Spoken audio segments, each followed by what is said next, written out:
앞에 높이 들림을 받게 되기를 사모합니다. 한번 따라 하실까요? 바벨론의 5가지 삶의 원리. 바벨론의 5가지 삶의 원리. 자, 하박국서를 한번 정리를 한번 해보려고 합니다.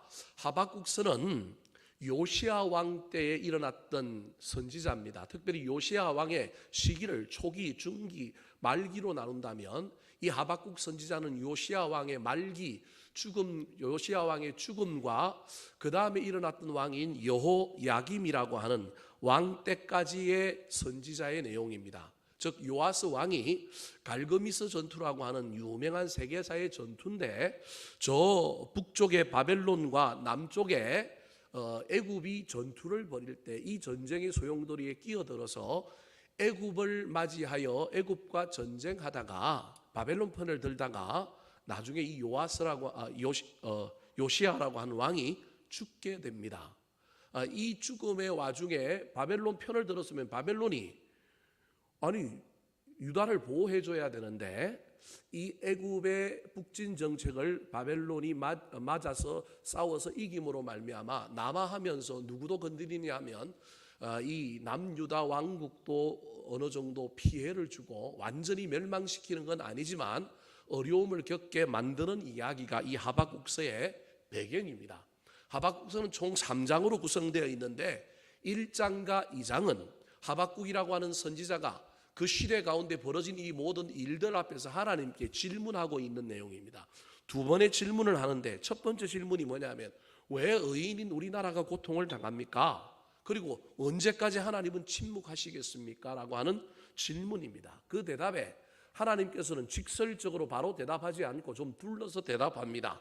내가 갈대아 사람, 즉 바벨론이라고 하는 나라를 몽둥이로 징계의 수단으로 일으켰다, 그렇게 대답하십니다. 왜 우리는 의인이 고통을 당합니까? 그러니까 하나님께서 바벨론이라고 하는 사람을 너희들을 징계하기엔 수단으로 일으켰다, 너희들이 징계받을 만한 일이 있다라고 사실은 얘기하는 겁니다. 그랬더니 이 하박국이라고 하는 선지자가 다시금 하나님께 질문합니다. 그렇다면 왜 바벨론입니까? 하필 바벨론입니까? 우리를 징계하시려면 하나님 직접 징계하시든지 아니면 믿는 자들을 통하여 징계하시면 되는데 왜 믿지 아니하는 저 이방인을 통하여 우리를 징계하십니까? 그랬더니 하나님께서 뭐라고 얘기하느냐 하면 기다려라 반드시 이루어진다. 의인은 믿음으로 기다리면 된다, 그렇게 말합니다. 뭘 기다리라는 거예요?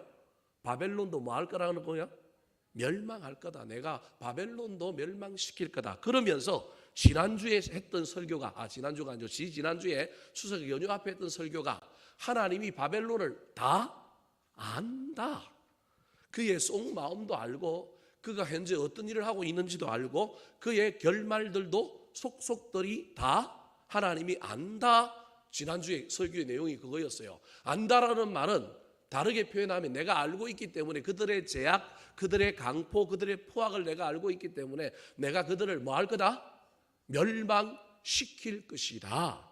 지금 너희들이 징계를 받고 있다, 연단을 받고 있다. 그러니 지금 자꾸 징계받고 연단받아야 될 사람은 안으로 나 자신을 돌아보고 내 문제가 뭔지, 내 범죄가 뭔지 돌아보고 하나님 앞에 회개해야 되는데 왜 자꾸 바깥에 있는 바벨론이라고 하는 나라를 너희들이 초점을 맞추느냐? 눈을 돌려라. 외부에 드러나고 있는 코로나19 문제가 아니라 너희들은 지금 너희 자신을 돌아보아라라고 사실은 하나님께서 이야기하고 있는 것입니다. 오늘 본문 말씀은 5가지 화 있을 진저라고 하는 이야기가 계속 등장합니다. 다음 주에 이 본문을 가지고 다시 한 번 더 좀 살펴볼 텐데요. 오늘은 또 다른 측면에서 하나님께서 이 바벨론이라고 하는 나라를 멸망시키겠다고 지금 약속하고 있는데 왜 이 바벨론이라고 하는 나라가 멸망을 당해야 되는지 5가지 죄악을 거론하고 있습니다. 그 죄악을 화 있을 진저라고 하는 말로서 표현하고 있는 겁니다. 이 바벨론의 5가지 죄악, 멸망을 당할 수밖에 없는 이 죄악은 바벨론에게만 있는 죄가 아니라 사실은 누구에게도 있었느냐 하면 이 당시 유다 백성들과 그들의 나라에도 있었던 것이고, 누구에게도 있는 거냐 하면 오늘을 살아가는 저와 여러분에게도 있는 죄악들입니다.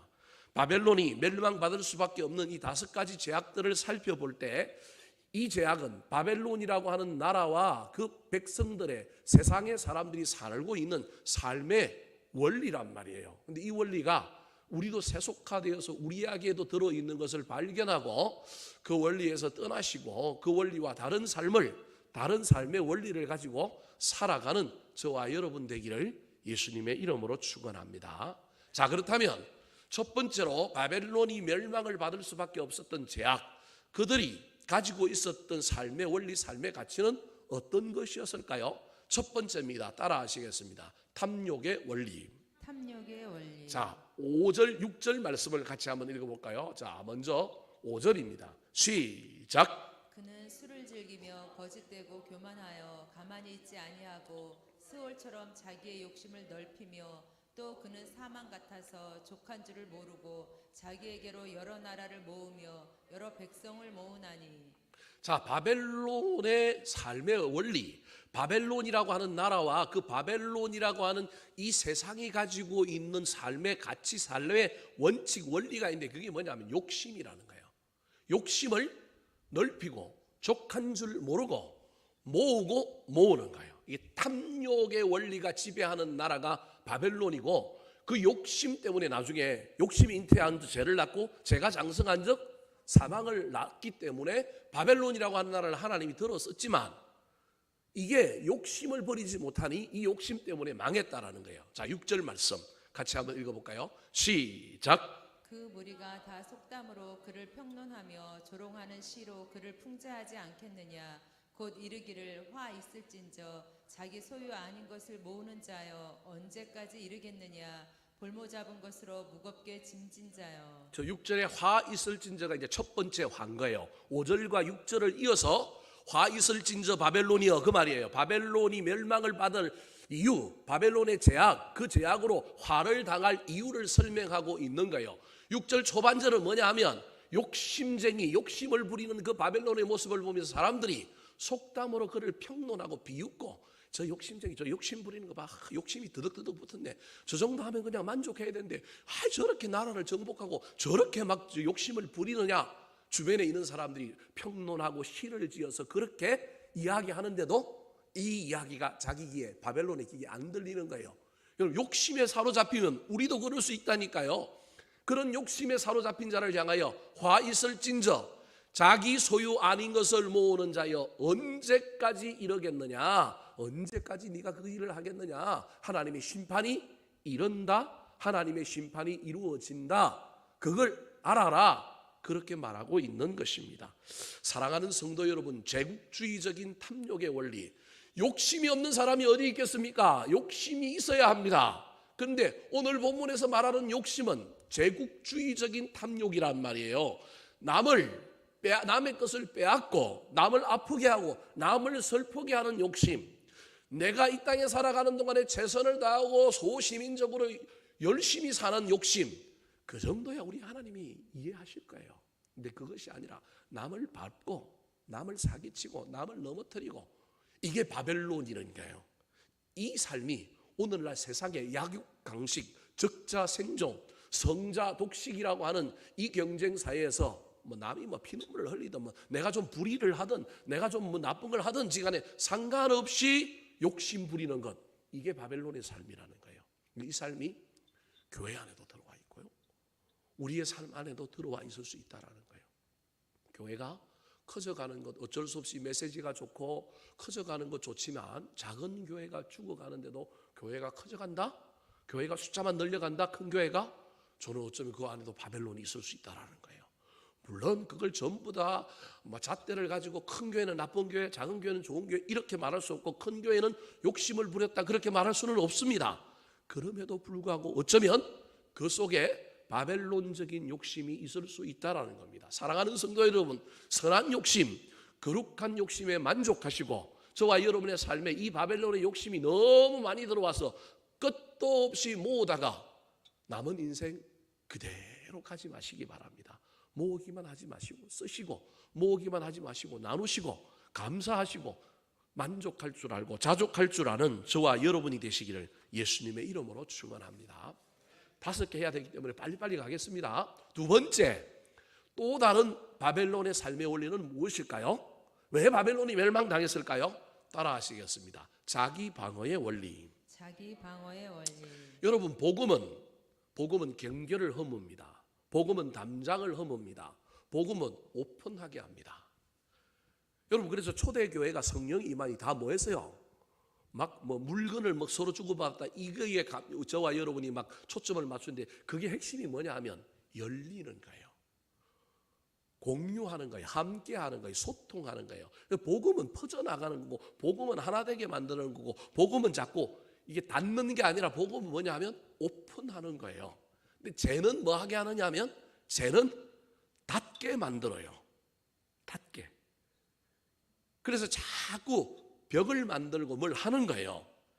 여러분, 최초에 동생을 죽였던 형 가인이 동생을 죽인 죄를 짓고 난 다음에 하나님의 공동체, 하나님의 사람들의 아담의 공동체에서 떨어져서 저 에덴 동쪽으로 갑니다. 동쪽에 가니까 노시라고 하는 땅이 있었는데 그 땅에서 그가 제일 먼저 했던 게 뭐예요? 성을 지었습니다. 왜 그랬을까요? 죽을까 봐. 자기가 누굴 죽였으니까 아담의 공동체에서 자기를 누가 죽일까 봐. 그래서 심지어 하나님 앞에 뭘 요구했어요? 나를 죽이지 못하게 표시를 좀 해달라 그래요. 그래서 이 표를 보고도 죽인 자는 벌을 얼마 받는다고요? 7배나 받을 거다. 그래 하나님이 그렇게 약속해 줬어요. 그래서 가인이 죽지 않도록 가인 죽인 사람, 이 표시해 놓은 사람, 이 사람은 가인인데 이 사람 비록 형제를 죽였을지라도 내가 이 사람 죽이면 안 된다고 표시해 놨으니까 너희들 이 사람 죽이면 몇 배를 받는다고요? 7배를 받는다. 여러분, 이랬는데도 불구하고 두려워가지고 뭘 지어요? 성을 짓는 거예요. 이게 제가 가진 속성이에요. 안으로 남하고 관계를 단절하고 자꾸 담을 쌓는 거예요. 담 쌓다가 나중에 뭐 하느냐 하면 막 그의 후손들이 무기 만들어요. 막 갇혀 있으니까 담을 쌓고 성을 쌓고 그 안에 외롭게 있으니까 마음이 힘드니까 하나님과 소통이 끊기니까 자기 영혼을 위로하게 하여 뭘 만드느냐 하면 음악, 미술 이런 걸 만드는 거예요. 예술가들이 기분 나쁠지 모르겠지만 예술의 최초의 시작은 물론 에덴 동산에서도 음악이 있었어요. 에덴 동산에서도 예술이 있었다니까요. 새들의 노랫소리, 새들에게 이름을 지어주고 동물들에게 이름을 지어주고 그 예술이 에덴 동산에서부터 있었는데 가인의 후손으로 말미암아 범죄함으로 에덴 동산에서 타락함으로 말미암아 예술의 타락의 속성이 들어있는 거예요. 에고이즘, 자기를 만족하는 것, 모두가 다 만족하는 예술이 아니라 그래서 그 예술적인 요소에 전부 건축술 이런 것들이 전부 죄의 영향으로 타락해서 에덴 동산에서 건축술이 있었는데도 불구하고 그 이후에 타락한 결과는 전부 뭐 하느냐 하면 방어하는 거예요. 방어. 제 친구 중에 이번에 국회의원 된 친구가 하나 있어요. 얼마 전에 통화할 기회가 있어서 걔가 국회의원 뭐 이런 생각 전혀 없었는데 걔는 이제 사법고시 해가지고 검사가 된 친구예요. 그리고 정말로 그 뭐라 그럴까 뭐 정치하려고 하는 검사가 아니고 원래는 정말로 자기가 가지고 있는 좋은 뜻을 가지고 이제 그 검사의 영역에서 사회 정의를 밝히고자 하는 그런 뜻을 가지고 검찰에 들어갔는데 들어가니까 제가 보기엔 이 친구가 조금 생각이 바뀌고 뭔가 오염된 것 같은 느낌이 들어요. 그래서 내가 야, 너 왜 그 사회 정의를 밝히고 너 옛날에 교회 다닐 때 정말로 하나님의 공의롭게 검사가 돼갖고 억울한 사람 없게 만들고 너 그런데 관심이 있었지 않았느냐. 근데 너 왜 정치판에 들어가서 이번에 초선위원 국회의원이 됐느냐 그랬더니 뭐라고 얘기한 가운데 그 중에 하나가 자기가 검사가 돼가지고 조폭들 깡패들을 많이 잡아갖고 감옥에 넣었대요. 그 나중에 자기가 검사를 안 하고 변호사가 되면 뭘 받을 것 같아요? 보복을 받을 것 같아서 자기가 힘이 있어야 되겠대요. 내가 그 얘기를 듣고 야 이거 혀를 쩍쩍 차면서 저는 많이 배냈네. 결정적으로 제가 들은 이야기 속에서 야 저 친구 많이 배냈네. 자기가 깡패들을 감옥에 너무 많이 쳐넣었는데 이놈들이 나중에 살다가 나가고 자기한테 해코지 할까봐 자기가 뭐가 있어야 되겠다고요? 힘이 있어야 되겠다. 권력이 있어야 되겠다. 그래서 자기를 끌어주는 사람들 막 이런 줄을 대고 잘 또 관계를 맺다가 이번에 공천 받아가지고 국회의원이 됐대요. 그래서 야 너는 그 생각 갖고 있으면 국회의원인데도 너는 나중에 조폭들이 보복할 거다. 속으로 친구니까 말은 그 말은 못하고 속으로 마냐. 야 그런다고 네가 그러면 그 보복 안 당할 것 같으냐. 그거 무서우면 뭐하러 검사했느냐. 여러분, 제가 지금 무슨 얘기를 하려고 이 얘기를 하고 있느냐면, 사람들이 높이 올라가고 뭘 출세하고 뭘 잘 되려고 하는 그 마음속에, 다는 아니지만 일부는 무슨 속성이 있느냐 하면, 자기를 방어하고 자기를 가시하고 자기를 좀 드러내고자 하는 욕망이 그 안에 있는 겁니다. 높은 권세를 가져서 남들이 자신을 못 건드리게 하려고 하는 것 중에 하나가 출세의 이유인 사람들이 있다라는 겁니다. 오늘 본문에도 바벨론이 적당하게 정복하고 적당한 국가로 만들어졌으면 되는데, 더 강력한 국가를 만들고 더 많은 정복을 하고 갈수록 더 악해졌던 이유는 뭐냐 하면, 자신들이 저지른 죄악, 자신들의 정복으로 말미암아 자신들이 그 대가를 치를까 봐 겁나서 더 높이 올라갔다라는 거예요. 그게 오늘 몇 절이냐면 9절입니다. 9절. 자, 9절 말씀 같이 한번 읽어볼까요? 9절입니다. 시작. 재앙을 피하기 위하여 높은 데 깃들이려 하며 자기 집을 위하여 부당한 이익을 취하는 자에게 화 있을진저. 저기도 화 있을진저, 이게 두 번째 합니다. 사람들 중에 때로는 어떤 사람들은 자기 방어 기제가 너무 강해갖고 사실은 이 안은 연약하고 약한데, 약함을 보이지 않으려고 어떻게 해요?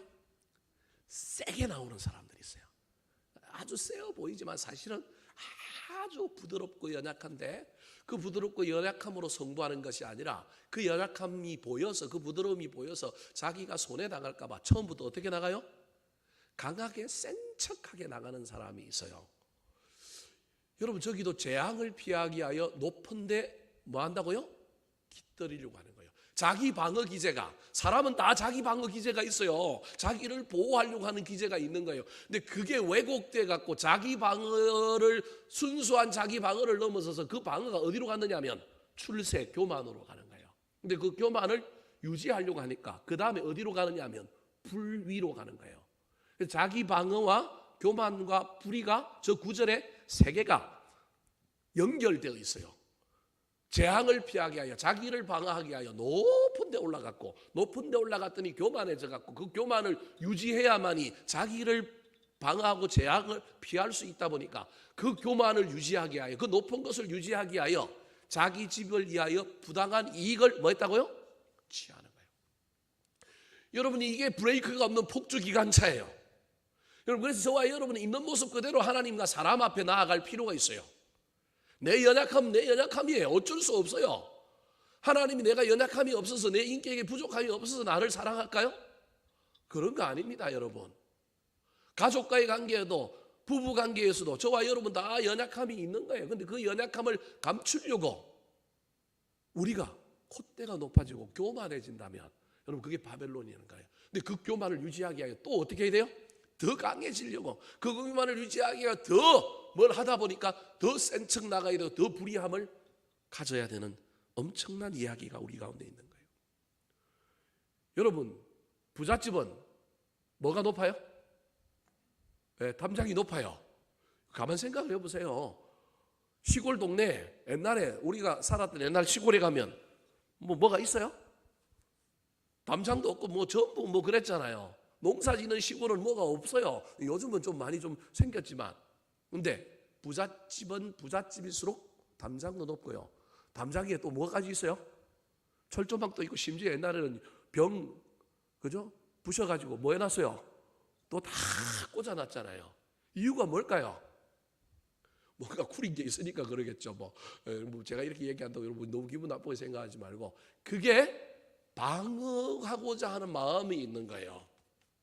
그리고 아무도 못 들어오게 하려고 하는, 나는 이 정도다라고 하는 교만이 그 안에 있는 것입니다. 사랑하는 성도 여러분, 이 자기 방어와 교만과 불의가 삼총사로 이루어진 이 사람, 이 바벨론을 향하여 하나님께서 뭐라고 얘기하실까요? 자, 10절, 11절 말씀 같이 한번 읽어볼까요? 시작. 내가 많은 민족을 멸한 것이 내 집에 욕을 부르며 내 영혼에게 죄를 범하게 하는 것이 되었도다. 담에서 돌이 부르짖고 집에서 들보가 응답하리라. 여러분, 지금 자기 방어라고 하는 이야기 속에서 교만과 불의라고 하는 이야기를 했는데, 이걸 다르게 얘기하면 자기의 약함, 내 연약함, 내 부족을 보이지 않으려고 자꾸 뭘 쌓는 거예요. 뭘 자꾸 입는 거예요. 근데 좋은 의미로 쌓고 좋은 의미로 입는 것 정도야 괜찮은데, 이게 반드시 불의, 어떤 폭력성, 어떤 악함이 들어가 있어서 옷을 입고 뭘 자꾸 축적하고 쌓는데, 그걸 11절에는 뭐라고 얘기하고 있냐면 담과 기둥, 들보를 얘기하는 거예요. 그래서 담을 더 쌓고 쌓았는데, 들보를 더 세웠는데 나중에 내가 쌓은 것, 내가 입은 옷이 나를 뭐하게 하여? 무너뜨리는 거예요. 무너뜨리는 거예요. 나를 방어하기 위하여 내가 뭘 자꾸 막 더덕더덕 붙여놨어요. 더덕더덕 붙여놨는데 막 그게 나중에 교만이 되고, 나중에 그게 악이 됐는데, 나중에 그게 담에서 돌이 무너져서, 이게 부러진다고 하는 말이 무너졌다라는 말이에요. 담에서 돌이 무너졌고, 집에서 들보가 뭐 했다고요? 응답했다라고 하는 말이 기둥이 뭐 했다라는 거예요? 무너졌다는 거예요. 내가 세운 것, 내 자존심, 내가 세운 것, 내가 쌓은 것들이 도리어 나중에 나를 뭐 한다고요? 공격했다라고 이야기하고 있는 거예요. 요즘 제가 자세히 안 봤지만 오늘 저 11절하고 연관된 드라마 중에 하나가 거짓말의 거짓말이라고 하는 드라마가 있어요. 뭔 내용인지 아직은 자세히 잘 몰라요. 대충 지나갔는데 제목이 독특해서 오늘 설교할 때 저거랑 뭐 연관이 있을 수도 있겠다. 내용은 뭐 연관이 있는지 없는지는 모르겠어요. 여러분, 거짓말을 진짜로 만들려면 한 거짓말이 몇 가지 거짓말이 더 필요하다고요? 심리학자들마다 다르는데 어떤 사람은 3개가 더 필요하고 어떤 사람은 5개가 필요하대요. 한 거짓말을, 내가 한 가지 거짓말을 했는데 그 거짓말을 진짜로 유지하려고 하면 또 몇 가지 거짓말을 해야 돼요?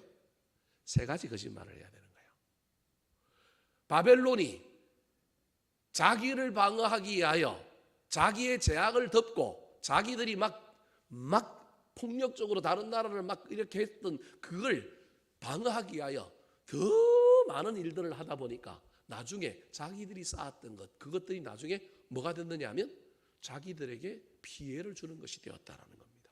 사랑하는 성도 여러분, 복음은 그래서 여러분 있는 모습 그대로 가능하면 오픈하고 가능하면 공유하고, 물론 뭐 모든 세상 사람들에게 다 알게 해라, 제가 그렇게 얘기하는 것이 아닙니다.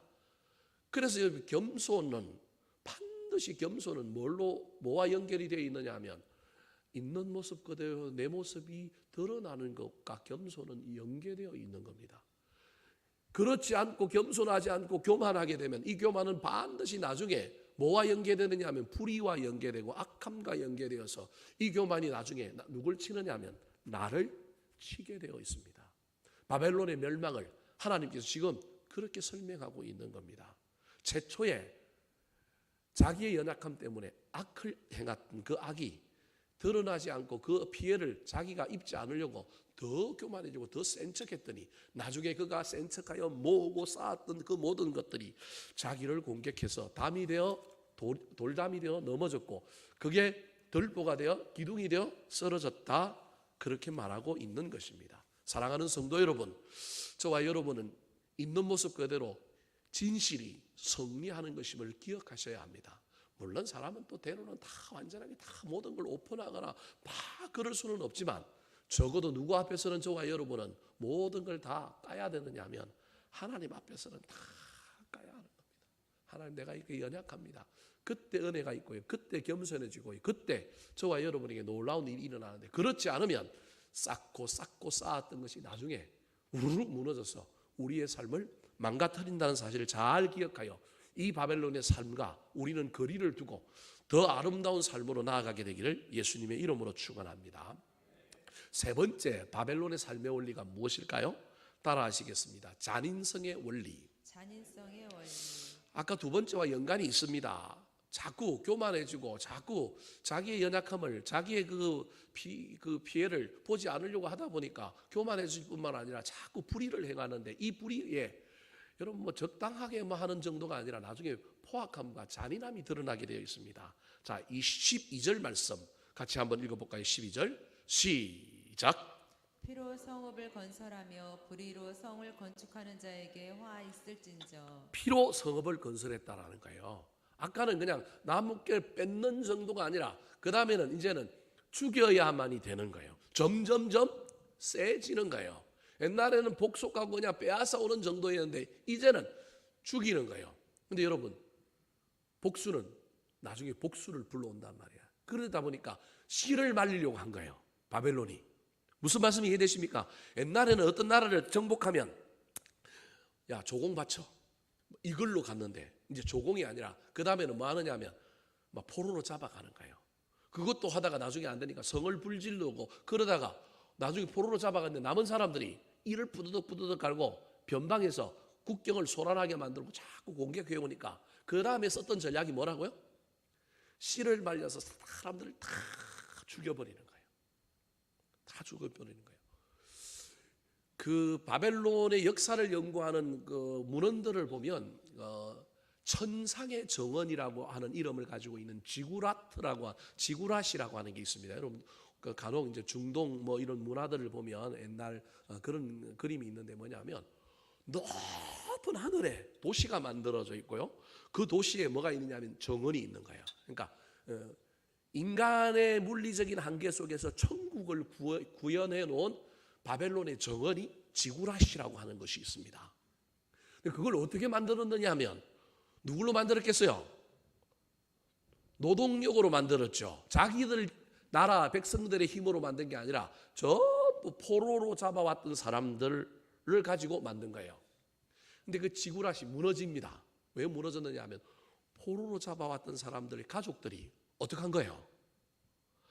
가족들이 이를 뿌드득 갈고 있다가 나중에 이 지구라시 그림이 화면을 보여주면 좋은데 제가 한번 그림을 안 주문해갖고 쉽게 얘기하면 요런 작은 기둥 하나가 탁 받치고 있는데 지구 하나가 받치고 있는데 이 기둥 하나를 받치는 그 다음에 옥상에 큰 건물이 하나 이렇게 들어선 거예요. 그러면 뭐만 무너뜨리면 이게 무너져요? 요 기둥만 무너뜨리면 무너지는 거예요. 근데 이 기둥을 튼튼하게 만들었단 말이에요. 근데 이 기둥을 무너뜨리는 일들을 누가 하느냐 하면 살아남은 가족들이 자기 아버지, 자기 엄마, 자기 식구들이 자기 나라의 백성들이 전부 이거 만드는데 전부 투입돼가지고 전부 다 죽은 거예요. 그러니까 한이 맺혀갖고 뭘 무너뜨리려고 하면 이걸 무너뜨리려고 하는 거예요. 그래서 이 무너뜨리는 작업들을 하는데 이 천상의 세계에는 누가 사느냐 하면 천계에는 누가 살까요? 바벨론 사람들이 사는 거예요. 이 육상에서 이 천계의 이 지구라시라고 하는 정원에 물품들을 공복하고 많은 사람들을 살게 하고 높은 데서 이 사람들이 살고 있는 거예요. 근데 이걸 맛 좀 봐라 하고 이 포로로 잡혀갖고 온 생명을 다 바쳐가지고 이걸 지었던 이 정원을 천상의 정원을 지었던 이 원수를 갖게 하여 요 밑에서 이걸 소위 말하는 뭐 우리로 치면 뭐 약품에 해당되는 어떤 그 식물의 액 그 다음에 뭐 우리로 치면 줄톱에 해당되는 이런 걸 가지고 가가지고 그걸 야금 실금을 내는 거예요. 그 실금 내는데 몇 년 걸리냐면 약 80년이 걸려요. 80년. 그러니까 여러분 대를 이어서 지었고 대를 이어서 무너뜨리는 일을 하는 거예요. 그래가지고 바벨론의 사람들, 바벨론의 선민들 80%가 이게 폭삭 무너지는 바람에 어떻게 해요? 죽어요. 그 살아남았던 바벨론 사람 20%가 나중에 이제는 정복 전쟁을 할 때 사람을 뭐 한다? 안 살려준다라는 거예요. 다 죽여버리는 거예요.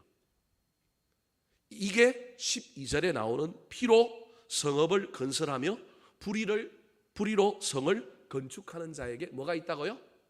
화가 있다. 그렇게 말하고 있는 겁니다. 갈수록 잔인해지는 거예요. 여러분 오늘날 세상에 얼마나 옛날에는 그래도 정치하는 사람들도 품위가 있었고요. 여야도 그냥 적당히 타협도 있었고요. 오늘날 보면요 너무 막 없애야 될 존재로 상대방을 받아들여요. 너무너무 잔인성이 너무너무 극대화되고 있다는 걸 느껴져요. 그래서 뭐 이쪽은 저쪽 사람들 없으면 좋겠고 이쪽은 저쪽 사람들 없으면 좋겠고 서로가 서로를 막 이 땅에서 없어지는 존재로 자꾸 여겨져 가는 그러한 문화가 우리 가운데 얼마나 있는지 모릅니다.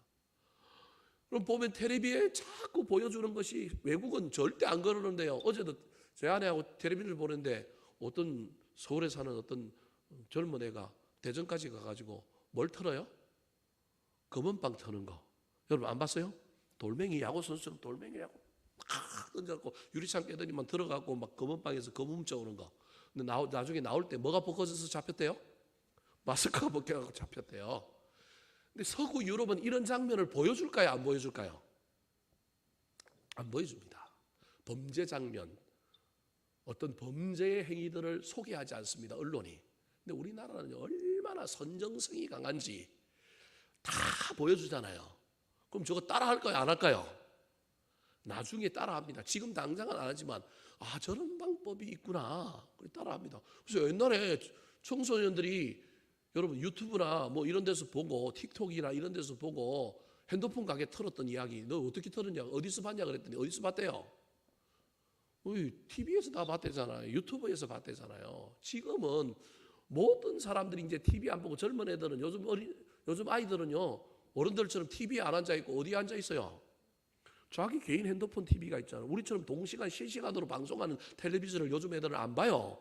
걔네들은 액기스로 모아갖고 본다니까요. 맨날 침대에 들어누워갖고 보잖아요. 그들에게 제일 중요한 것은 우리는 공중파 3사 우리는 그런 케이블 TV 이런 정도인데 요즘 애들은 전부 뭐냐면 유튜브가 그들의 TV예요. 저 유튜브에 어떤 내용이 있느냐에 따라서 우리 아이들이 이제 결정이 되는 거예요. 근데 거기에 보면 얼마나 선정적이고 얼마나 잔인한 것들이 얼마나 많은지 모릅니다. 갈수록 잔인해지는 거예요. 말도 가면 갈수록 세지고요. 그래서 저도 설교할 때 보면 이 말이 점점 세진다라고 하는 걸 느껴질 때가 얼마나 많은지 모릅니다. 이 문화 안에 나도 오염되어 가고 있구나. 여러분, 저와 여러분에게 이 잔인성의 원리, 뭔가를 사람을 대하는 것, 뭔가 할 때 우리가 강도가 세어지고 있으면 이게 바벨론이라고 하는 걸 잊어버리면 안 됩니다. 근데 그건 반드시 어떻게 되느냐 하면 반드시 우리에게 뭐 하게 되느냐 하면 돌아오게 되어 있습니다. 잘 기억하셔서 내가 옛날에 요만큼 말이나 행동이나 언어나 미움이나 또 다른 어떤 것에서 셌다고 한다면 그걸 줄여가는 작업을 하시기 바랍니다.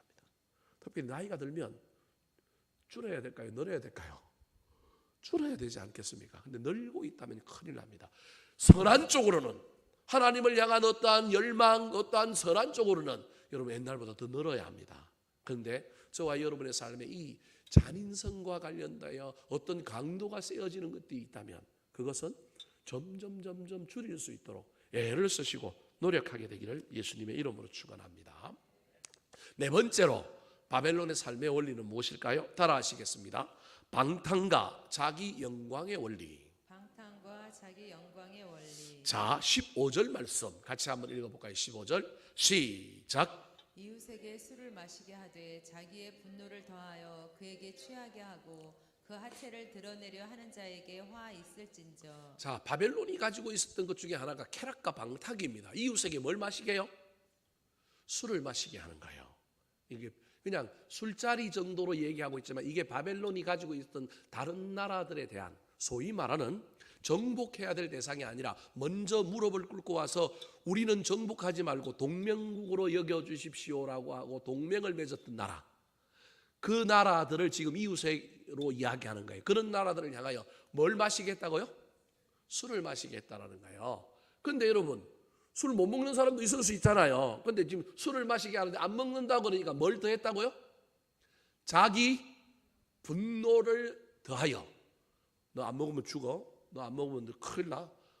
요즘 문화에는 그런 게 없지만 옛날에 직장 문화에는 그런 문화가 있잖아요. 대학교 들어가면 그죠? 2만 원 사발에다가 5만 거 다 털어놓고 먹이고요. 심지어 구두에다가 술 먹이고 요즘은 이제 그런 문화가 많이 사라졌지만 제가 보기에는 아직도 있을 거예요. 어떤 직장에는 아직도 이런 문화들이 있을 거예요.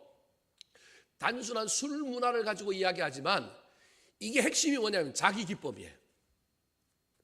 내가 기뻐하는 걸 위하여 남을 어떻게 하느냐 하면 남을 폄하하고 남을 비하하고 남을 막 우스갯거리로 만드는, 나 혼자 타락하는 것이 아니라 상대방을 타락하게 만드는, 그래서 분노를 더하여 너 이거 안 하면 큰일 나 그러면서 그에게 뭐 하게 해요? 취하게 하는 거예요. 근데 취하게 하는 것까지는 괜찮은데 여러분 보십시오. 그에게 취하게 하고 뭘 드러냈다고요? 하체를 드러낸 거예요. 취한 사람을 발가벗겨 놓고 자기들끼리 웃고 즐겼다라는 거예요. 자기 기쁨만 만족시키면 되는 거예요. 이게 바벨론이, 이게 오늘날 세상이 가지고 있는 그거예요. 오늘날 세상의 대중문화가 가지고 있는 지난번에 뭐 N번방에 뭐란 뭐 어떤 이야기들이 나왔던 이런 모든 이야기 속에 사실은 이 바벨론의 문화가 숨겨져 있는데 그게 뭐냐면 아주 방탕하고 타락했을 뿐만 아니라 나만 기쁘면 되고 딴 사람의 인격, 딴 사람은 뭐 상관이 없는 거예요. 내 자식에게는 그러면 안 되지만 다른 사람의 자식에게는 내 기쁨을 위하여 막 해도 되는 거예요. 이게 바벨론의 문화인 거예요. 이 문화가 우리에게도 여러분 알게 모르게 있다고 한다면 이것은 걷어내야 합니다. 나 혼자 방탕하는 걸 넘어서서 남을 방탕하게 만들 뿐만 아니라 나의 기쁨을 위하여 딴 사람들을 폄하하고 딴 사람들을 이상하게 만들어가는 그 모습이 훗날 내가 하나님 앞에 당할 일이라고 하는 사실을 기억해야 합니다. 16절 말씀 같이 한번 읽어볼까요? 16절 시작. 내게 영광이 아니요 수치가 가득한즉 너도 마시고 너의 할례받지 아니한 것을 드러내라. 여호와의 오른손의 잔이 내게로 돌아올 것이라.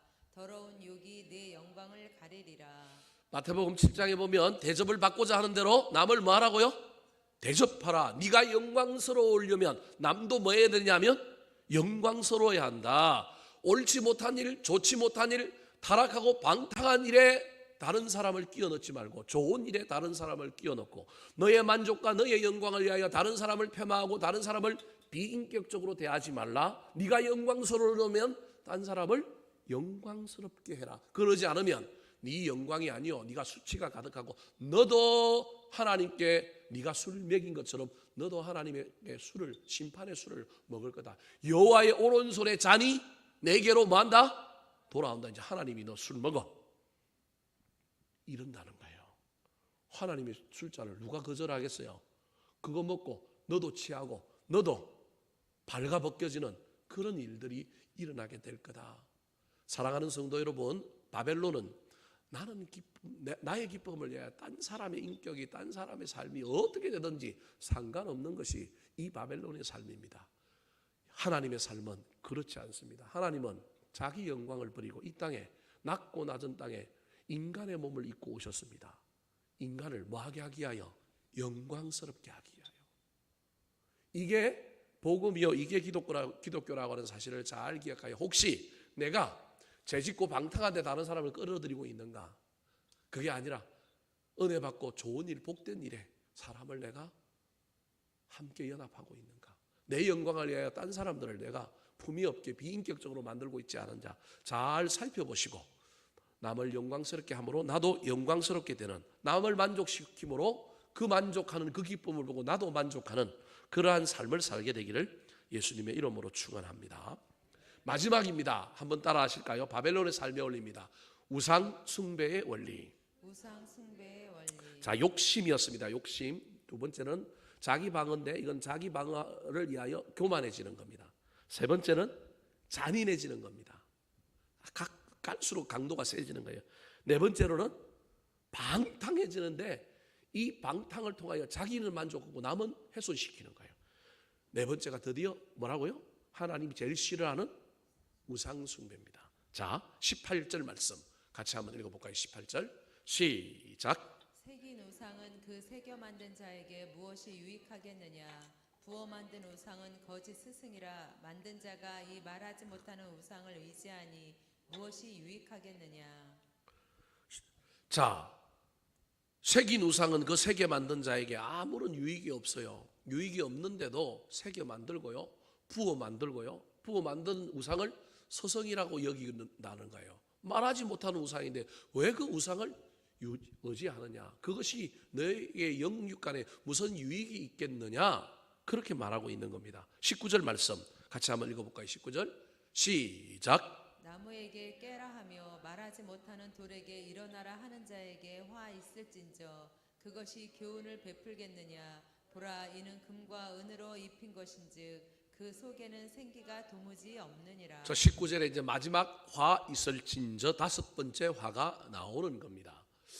그 시대에는 눈에 보이는 어떤 형상들을 만들어서 우상을 섬겼지만 오늘날의 우리 시대에는 어떤 형상은 없지만 보이지 않는 형상, 보이지 않는 가치들을 우리가 섬기고 있다면 그 당시 바벨론 사람들은 그것이 유익하다고 여기고 섬겼기 때문에 우리가 보기엔 유익하지 않지만 본인들은 유익했단 말이에요.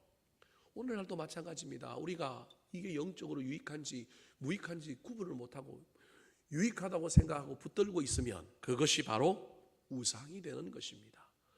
사랑하는 성도 여러분, 지금 저와 여러분은 성경의 말씀에 같이 하나님의 그 놀라운 음성과 우리 하나님의 인도하심 섭리를 깨닫고 오직 주님만이 우리 인생의 주인이요 모든 문제의 해결자요 주님만이 우리 인생의 표준이요 가치라고 하는 것을 기억하여 그것 외에 다른 것은 섬기지 않게 되기를 우리 구주 예수 그리스도의 이름으로 축원합니다.